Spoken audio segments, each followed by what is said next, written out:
You're watching Outsiders. Soon we'll be speaking to a man who helped make Melbourne one of the world's most livable cities.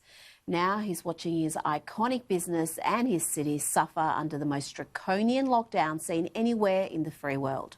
A lockdown that last Sunday was extended by at least another 7 weeks, supposedly based on modelling and the best medical advice. But the experts behind the modelling have gone public to distance themselves from Dan Andrews' doomsday roadmap. It's just the latest blunder in a long list of disastrous decisions. It's the height of hubris for Premier Andrews to declare that his plan is the only way out of the mess he created. It's like copying a lecture about bushfire management from the world's most arrogant arsonist. Instead of emulating the likes of Japan, Taiwan and South Korea in having a targeted, nuanced response to the pandemic, we are prolonging a simplistic lockdown strategy that will cause more harm in the long run than coronavirus. The members of the Dan cult, including many in the media, who mindlessly parrot Andrews' claims that he's putting lives before the economy, are ignoring the reality that Victoria is responsible for 9 in 10 coronavirus deaths in the country. In fact, Victoria has a per capita death rate that is worse than Bulgaria, Kazakhstan, Turkey, Ukraine, Hungary, Slovenia and Costa Rica.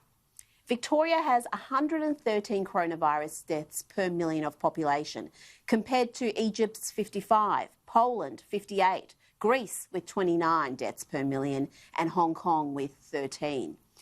And there's many other nations that have recorded better results without condemning their citizens to virtual house arrest for 23 hours a day.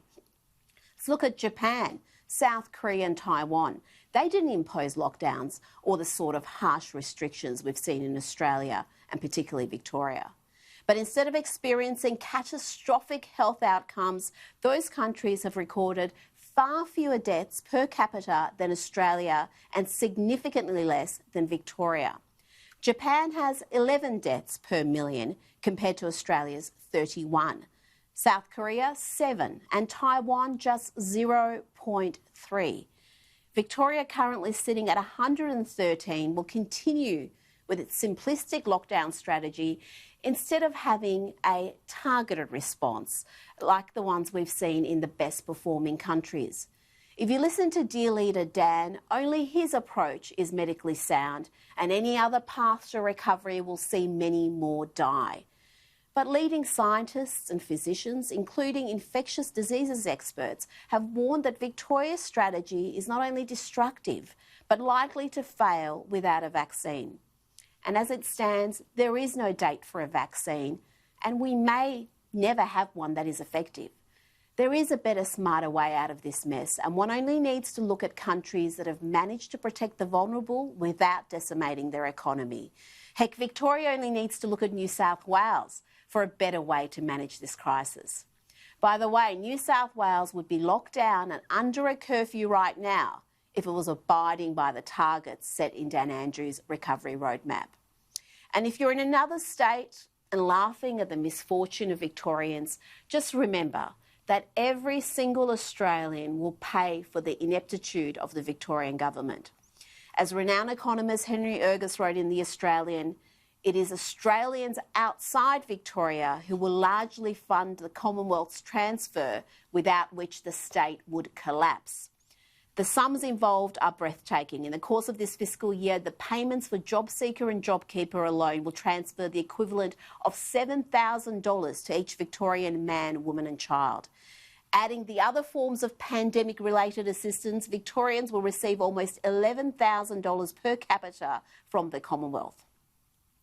And spare a thought for young Australians who will ultimately pay the biggest price. Generation Z and Gen Alpha will be saddled with ruinous national debt that will take decades to pay back.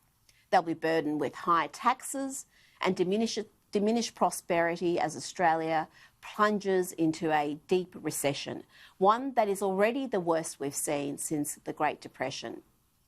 And there's a long way to go yet.